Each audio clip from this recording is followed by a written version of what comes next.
Hello दोस्तों, कैसे हैं आप लोग। स्वागत है आपका हमारे यूट्यूब चैनल में। और हम लोग चला रहे हैं भारतीय राज्य व्यवस्था का क्रेश कोर्स, और जिसमें हम लोग जो पढ़ाई कर चुके हैं उसका तत्काल रिवीजन कर रहे हैं। और जहाँ पर हम लोग चाहते हैं कि छोटी छोटी बातें मगर मोटी बातें हमारे दिमाग में गुजर जाएं और हमको याद आ जाएं, और जब हम एग्जाम में बैठें तो वो चीज़ें हमको याद आ जाएं। तो हम लोग पढ़ते हैं। आज हमारा जो टॉपिक है संविधान, भारतीय संविधान की अनुसूचियाँ। तो जो मूल हमारा संविधान बना था उसमें 8 अनुसूची थी, ये आपको पता होंगी। वर्तमान में 12 अनुसूचियाँ हैं, ठीक है। और ये अनुसूचियाँ किस प्रकार हैं ये आप देख सकते हैं। जो प्रथम अनुसूची है इसमें भारत के राज्यों, केंद्र शासित प्रदेशों के नाम, सीमाएं और अधिकार क्षेत्र जो है वो सूचीबद्ध करती है, ठीक है। जैसे हमारा देश है, उसके अपने राज्य हैं, उसकी अपनी सीमाएं हैं, उसकी अपनी जो शक्तियाँ हैं, ठीक है। जो उसके अधिकार हैं वो हमारे क्या है, पहली अनुसूची में है। दूसरी अनुसूची में क्या है, अनुसूचित जो है राष्ट्रपति, राज्यपाल, लोकसभा, विधानसभा, अध्यक्षों, उपाध्यक्षों, राज्यसभा परिषदों के सभापति, उपसभापति, सर्वोच्च न्यायालय न्यायाधीशों तथा भारत के नियंत्रण मालिका परीक्षक जो संवैधानिक पदों पर आसीन अधिकारी हैं, उनकी जो उपलब्धियां, वेतन, भत्तों और उनके विशेषाधिकार संबंधित हैं, ठीक है।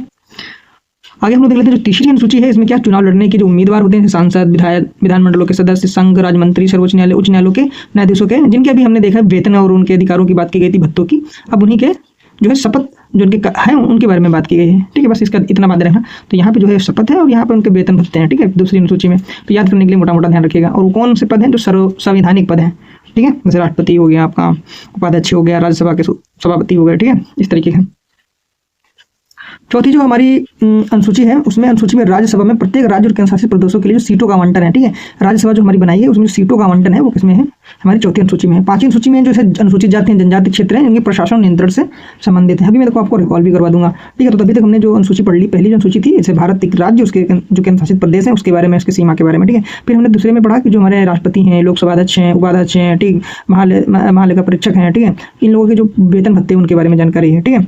और फिर तीसरे में क्या है, उन्हीं के शपथ के बारे में जानकारी है, ठीक है। और चौथे में भी हम लोगों ने पढ़ा, चौथे में क्या है, जो हमारी राज्यसभा है उसमें जो सीटों का आवंटन है केंद्र शासित राज्यों के बीच का, उसका मतलब सीटों का आवंटन से संबंधित है। और मैं भी पांचवी जो पढ़ी है जो हमारे SC/ST वाले हैं उनके प्रशासन नियंत्रण के बारे में है। और छठी सूची है इसमें क्या है, जो असम है, मेघालय है, त्रिपुरा, मिजोरम के जनजातीय क्षेत्रों के प्रशासन का प्रावधान है। तो आप इस चीज को ध्यान रखिएगा कि जनजातीय क्षेत्र पांचवी अनुसूची में भी है और जनजातीय क्षेत्र जो है वो आपके छठी अनुसूची में है। लेकिन अंतर क्या है, ये पूर्वोत्तर राज्यों के लिए है और पूर्वोत्तर राज्यों में 7 सिस्टर में केवल 4 ऐसे राज्य हैं, ठीक है। ये आपको राज्य बहुत जरूरी याद रखने हैं।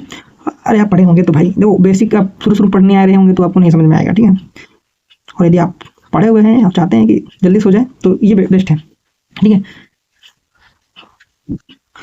अब हमारी पढ़े 7वीं अनुसूची, और 7वीं अनुसूची में है संघ राज्य के बीच शक्तियों का विभाजन, ठीक है। तो पहला है संघ। इसमें देखिए सरकार कौन बना, मतलब कानून कौन बना सकती है, केंद्र सरकार।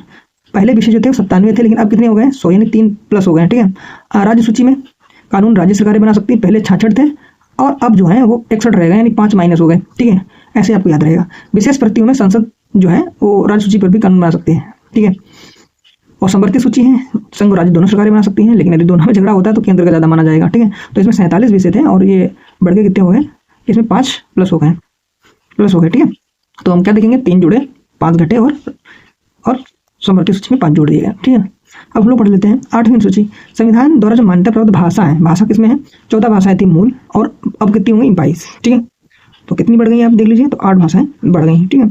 तो बाद में जोड़ी गई अन्य भाषाएं जो है वो कौन कौन सी, दो सिंधी है, वो 21वां जो संविधान संशोधन 1967 में हुआ उसमें सिंधी जोड़ी गई, और ये हमें लगता है पहली जोड़ी हुई भाषा है, ठीक है। फिर उसके बाद में 3 भाषाएं जोड़ी गई हैं, उसके बाद में कम जोड़ी गई, तो वो 21वां और 71वां याद करने का सबसे बड़ा तरीका है कि 50 संशोधन के बाद में, ठीक है। तो ये 1992 हुआ, और 1992 में जो आपकी 3 भाषाएं जोड़ी गई, ठीक है, कोंकणी, मणिपुरी और नेपाली। तो इसको हम लोग याद कर सकते हैं नमक से, नमक जोड़ा गया 1992 में, नेपाली पीछे कर लेते हैं और मणिपुरी और कोंकणी, ठीक है।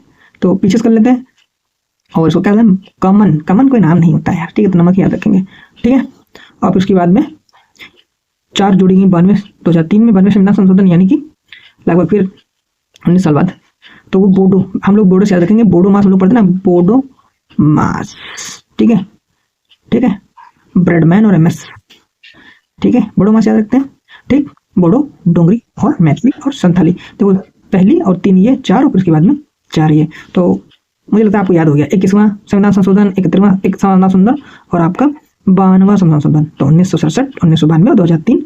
और पहले में जो आपकी थी सिंधी आई थी, उसके बाद में नमक आया था, ठीक है। नमक को उल्टा कर देना, जैसे कोंकणी, मणिपुरी, नेपाली यदि क्रम सा लगाने के बाद है, और बोडो, डोंगरी, मैथिली, संथाली। तो मुझे लगता है आपको 8वीं अनुसूची बहुत अच्छे से आ गई होगी, ठीक है दोस्तों। चलिए हम लोग आगे बढ़ते हैं 9वीं अनुसूची। तो यह अनुसूची संविधान संशोधन के जोड़ी गई है इसमें, ठीक है। मूल संविधान में फिलहाल नहीं थी, क्यों? क्योंकि हमने आपको भी बताया था कि मूल संविधान में केवल 8 अनुसूचियां थी और उसकी अब कितनी 12 यानी 4 अनुसूचियां जो है वो जोड़ी गई हैं समय के साथ में, ठीक है दोस्तों। तो पहला संविधान संशोधन 1991 में किया गया और ये 9वीं अनुसूची जोड़ी गई और ये मूल भूमि सुधारों कानून समीक्षा से संबंधित थी, ठीक है। बस यही आपको ध्यान रखना, इंपोर्टेंट, भूमि सुधारों से संबंधित थी। और सर्वोच्च न्यायालय ने वामन राव के मामले 1981 इसमें स्पष्ट कर दिया था कि 1973 केशवानंद भारती के मामले के निर्णय की तिथि के बाद 9वीं अनुसूची शामिल किए जाने के नियमों को न्यायिक समीक्षा की जा सकती है, ठीक है। ठीक है, आपको ये बात आपको ध्यान रखनी है। सर्वोच्च न्यायालय ने वामन राव के मामले में स्पष्ट कर दिया था कि केशवानंद भारती जो मामला था निर्णय के बाद 9वीं अनुसूची में शामिल किए जाने वाले अधिनियम यानी 9वीं सूची के जो अधिनियम है वो क्या होते हैं, उनकी न्यायिक समीक्षा की जा सकती है। अब ये क्या केशवानंद भारती अधिनियम है आप बहुत अच्छे से जानते होंगे और आप पढ़ चुके होंगे और सबसे चर्चित है, इससे एक नया कोई क्वेश्चन आता है, इतना ध्यान रखना। इसके दौरान इतना हुआ था कि न्यायिक निर्णय जो 9वीं सूची में है उनकी न्यायिक समीक्षा की जा सकती है, बस इतना आपको ध्यान रखना है मोटा मोटा। 10वीं अनुसूची जो है वो 92वें संविधान संशोधन 1985 में जोड़ा गया। इसमें दल बदल के आधार पर संसद में और विधानमंडल सदस्यों की निरंतरता से संबंधित उपबंध है, ठीक है। दल बदल, ठीक है। दल और 10 देखो एक ही बात हो रही है, याद कर सकते हो, ठीक है। 1985 की बात है। 11वीं अनुसूची 93 संविधान संशोधन 1992 के द्वारा जोड़ा गया और इसमें पंचायती शक्तियां के उत्तरदायित्व और पंचायतों के अधिकार क्षेत्र में 29 विषय आते हैं। ये पूछा जाता है, बहुत ज्यादा एसएससी का फेवरेट क्वेश्चन है, ठीक है। पीसीएस में उठा के दे सकता है फूट में, ठीक है। यहाँ पे 19 कर देगा और कहेगा कथन सत्य सत्य पूछ लेगा आपसे, ठीक है। 12वीं अनुसूची जो है वो 74वें संविधान संशोधन के द्वारा जोड़ी गई, ठीक है। और इसमें नगर पालिकाओं की शक्तियों के उत्तरदायित्व और नगर पालिकाओं के अधिकार 18 विषय यहाँ पे निर्धारित किए गए, ठीक है। तो पंचायत के 29 विषय, इसके 18। तो 11वीं 12वीं पंचायत और नगर पंचायत से संबंधित है, इतना आपको ध्यान रखना है, ठीक है दोस्तों। तो अगले हम लोग वीडियो में पढ़ेंगे भारतीय संविधान के भाग।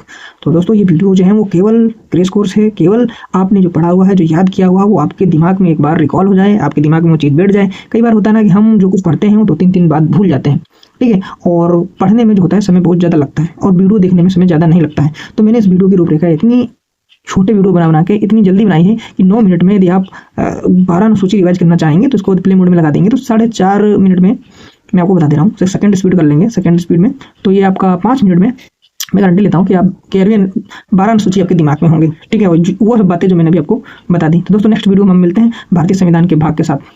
तब तक ख्याल रखिए और हमसे जुड़े रहिए।